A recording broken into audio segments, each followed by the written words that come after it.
Hello everybody, this is Jack Chang here, welcome back to my channel, and today we are doing yet another video. But today isn't a review of a property, it's actually the installation of some cabinets at my house. We have today A's cabinet. I'm not sure if you can see A's cabinet. Yeah, I've introduced them a couple of times in my videos. They basically are installing this cabinet, this portion here. Yeah.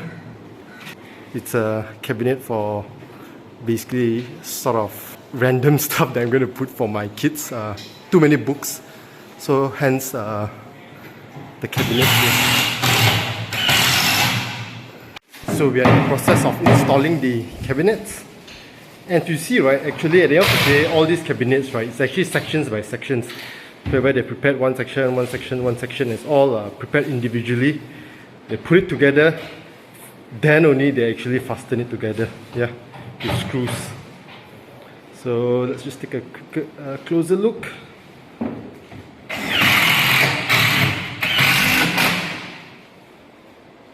Yeah, so ultimately it's a lot of really a lot of separate sections which are prepared individually, and before it's all put together.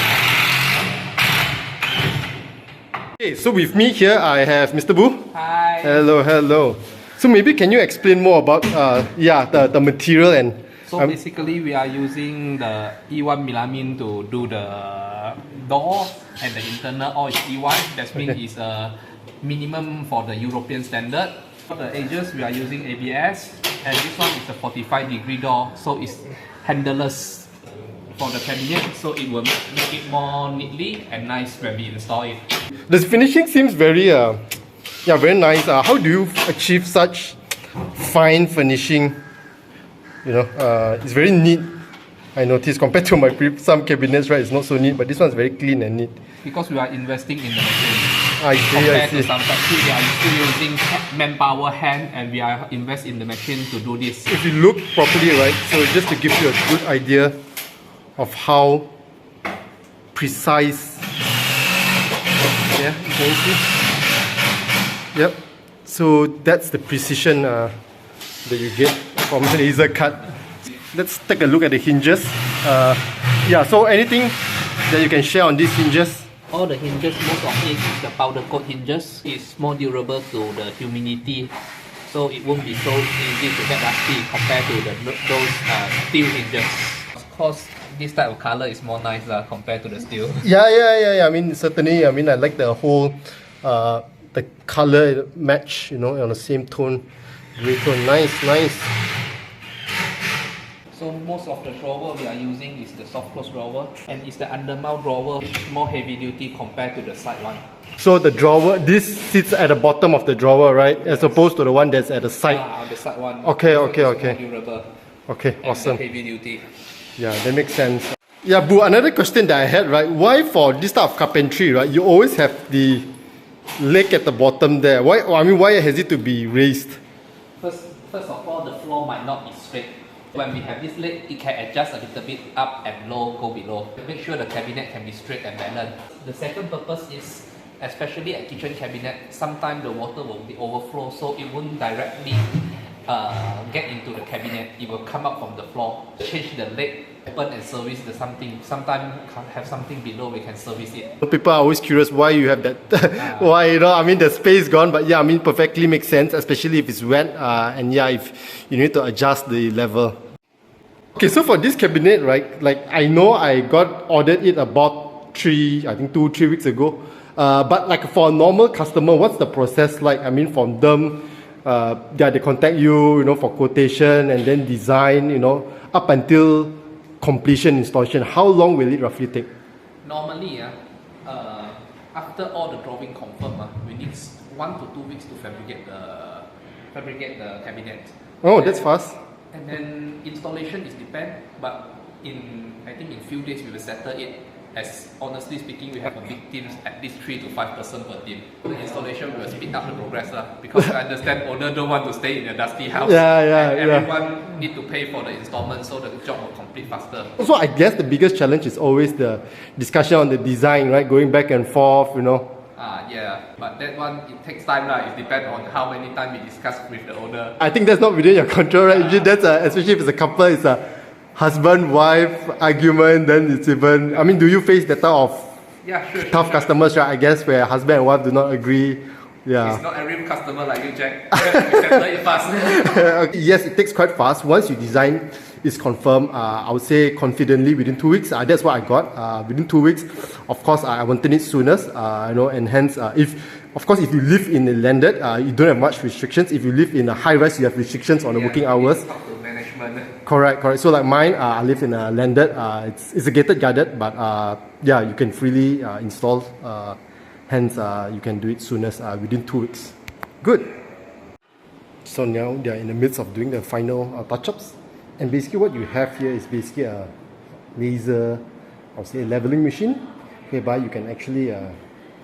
It's actually pretty standard for any works that requires finishing or the final finishing, right? Be it carpentry, be it even road work surveying, or even installing mirrors, cabinets. All this you basically need this whereby it self-levels and shoots out a horizontal and a vertical line. You can see two parts of it. Yeah. So it is self-leveling capabilities. And yeah, so basically it just shoots out this green line whereby it will be the guide for the Sifu to basically adjust, make fine tunes to the kitchen carpentry work. Okay. Of course, this one is a very small, easy to carry around, rechargeable battery, and can last, I think, a couple of hours. So I'll just take a closer look. Oops.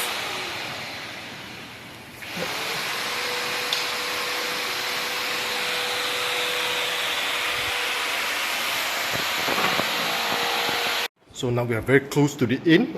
Really just the final touches, so of installing the drawer faceplate on the front, and of course is fine tuning the hinges so that's aligned. Yeah. Very detailed or tedious work, to tweak, and then you see if it's aligned.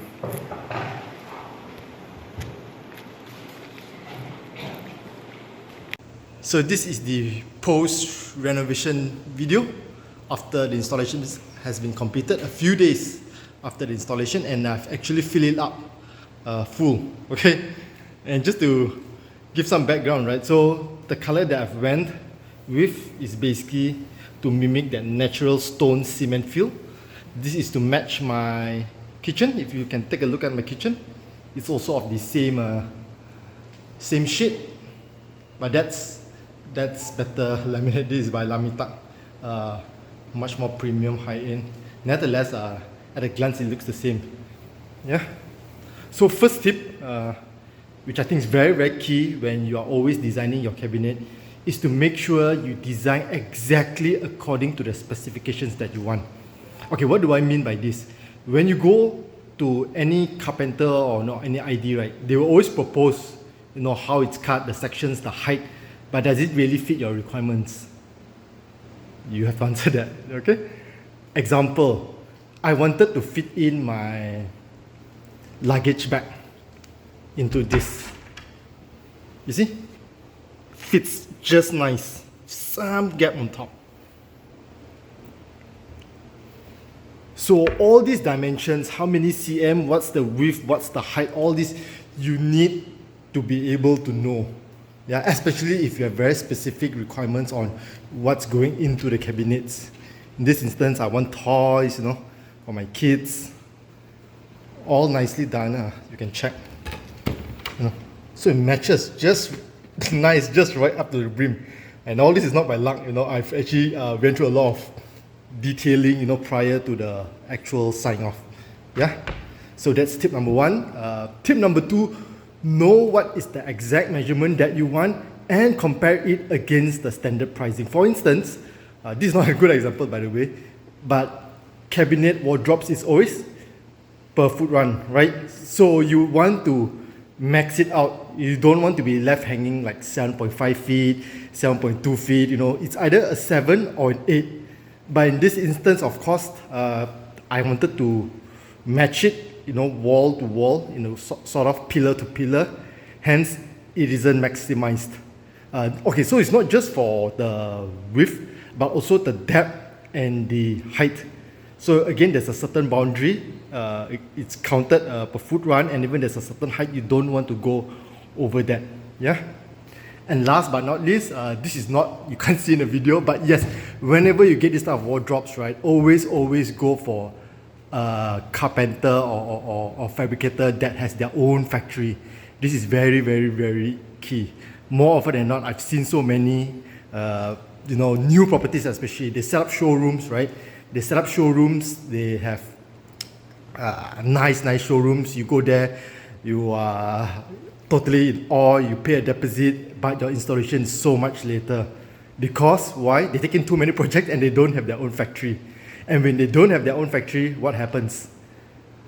They outsource this work and the work is extremely slow. So there's a delay of anything between a couple of weeks, a couple of months, some even half a year. It's not done yet, and you continue paying money, paying deposit to push them. In this instance, this is done by Ace Cabinet. They have a very big factory. You can go and visit. So to me, certainly it's a seal of approval for me. Okay, yes, that sums up the video, my mini project that I did at home to do this cabinet. Thank you for watching. If you like this video, please do smash the like button. Feel free to share it with your friends, family, or anybody you think might find it useful. And last but not least, please do subscribe to my channel. Yeah, help me grow the channel. Thank you and see you in my next video. Bye.